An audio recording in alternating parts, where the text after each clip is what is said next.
성도 여러분 안녕하십니까? 오늘 우리가 함께 묵상할 말씀은 창세기 21장입니다. 오늘 우리는 창세기 21장의 말씀을 통해 하나님의 약속이 어떻게 성취되는지, 그리고 우리의 연약함에도 불구하고 얼마나 크신 하나님의 은혜가 우리 삶을 덮고 있는지를 묵상하고자 합니다. 창세기 21장은 구속사의 새로운 국면이 열리는 장입니다. 길고 긴 기다림 끝에 약속의 자녀가 태어났지만 그와 동시에 과거의 불신앙이 낳은 결과로 인해 뼈아픈 이별을 경험해야 했던 아브라함의 생애가 고스란히 담겨 있습니다. 아브라함이 하나님의 부르심을 받고 하란을 떠난 지 무려 25년이 흘렀습니다. 그의 나이 100세, 사라의 나이 90세에 마침내 하나님의 약속이 성취되었습니다.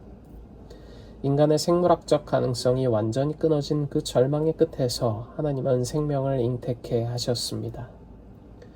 아브라함은 아들의 이름을 이삭이라 지었습니다. 한때는 하나님의 약속을 온전히 믿지 못해 인간적인 방법으로 이스마엘을 낳았던 그였지만 신실하신 하나님은 결국 아브라함의 가정에 진정한 기쁨과 웃음을 허락하셨습니다.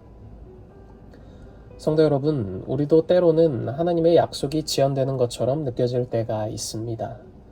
그러나 하나님의 시계는 결코 늦는 법이 없습니다. 끝까지 인내하며 믿음으로 기다리는 자에게 하나님은 반드시 참된 웃음을 안겨주십니다. 이삭이 젖을 떼는 날 큰 잔치가 열렸습니다.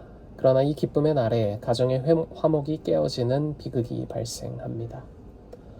17세의 장성한 청년이 된 이스마엘이 어린 이삭을 희롱한 것입니다. 한때 자신이 유일한 상속자라 믿었던 이스마엘의 마음에 시기와 질투가 싹 텄습니다. 어머니 사라는 직감적으로 약속의 자녀와 육체를 따라 난 자녀가 함께 유업을 이을 수 없음을 깨닫고 이스마엘을 내쫓으라 요구합니다. 아브라함에게 이는 찢어지는 듯한 고통이었습니다. 무려 14년이나 사랑으로 키운 아들이었기 때문입니다. 하지만 하나님은 사라의 말을 들으라고 하십니다. 여기서 우리는 엄숙한 교훈을 배웁니다. 하나님의 뜻을 기다리지 못하고 인간적인 방법을 취했던 과거의 경솔한 행동은 결국 가정의 불화와 생사를 찢는 듯한 이별의 고통을 가져왔습니다. 나아가 이는 오늘날까지 이어지는 두 민족 간의 갈등이라는 뼈아픈 결과를 낳았습니다. 우리의 삶 속에도 믿음의 원칙을 타협하고 인간적인 편법을 사용할 때 당장은 문제가 해결되는 것 같아도 훗날 더 큰 고통으로 돌아온다는 사실을 우리는 기억해야 합니다. 그럼에도 불구하고 우리는 광야에서 길을 잃은 하갈과 이스마엘을 찾아가 위로하시고 살리시는 하나님의 크신 긍휼을 봅니다. 인간의 실수로 태어난 생명일지라도 결코 외면하지 않으시는 하나님의 사랑은 오늘날 연약하고 실수투성이인 우리에게도 큰 위로가 됩니다. 창세기 21장의 후반부는 블레셋 왕 아비멜렉이 군대 장관 비골을 대동하고 아브라함을 찾아와 평화 조약을 맺는 장면을 우리에게 보여줍니다. 아비멜렉은 아브라함과 이렇게 고백합니다. 내가 무슨 일을 하든지 하나님이 너와 함께 계시도다. 이방인의 눈에 비친 아브라함은 단순한 나그네가 아니라 하나님이 함께 하시는 거룩한 사람이었습니다.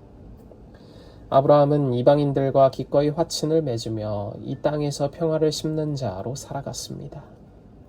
재림성도인 우리 역시 이 세상을 살아갈 때 불신자들과 이웃들에게 선한 영향력을 끼쳐야 합니다. 우리의 말과 행동, 정직한 삶을 통해 이웃들이 우리 안에 살아계신 하나님을 발견하게 해야 합니다. 오늘 말씀을 우리의 삶에 비추어 보며 스스로 질문해 보기를 원합니다. 나는 하나님의 약속을 끝까지 신뢰하며 인내로 기다리고 있습니까?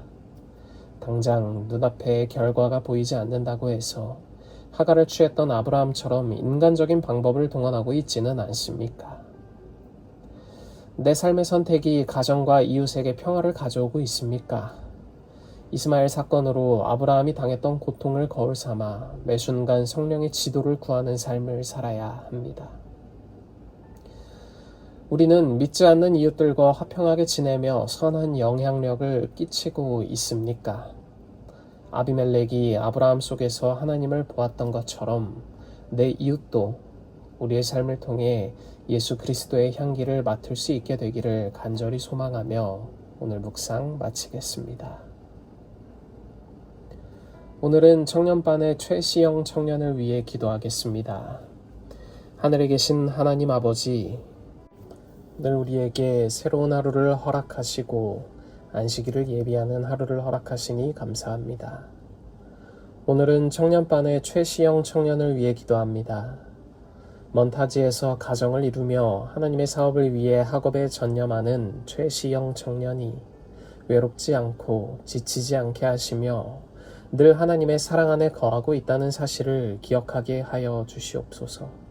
특별히 늘 주님이 주시는 사랑을 주변에 전하는 그러한 목회의 길을 걷게 하여 주시옵소서.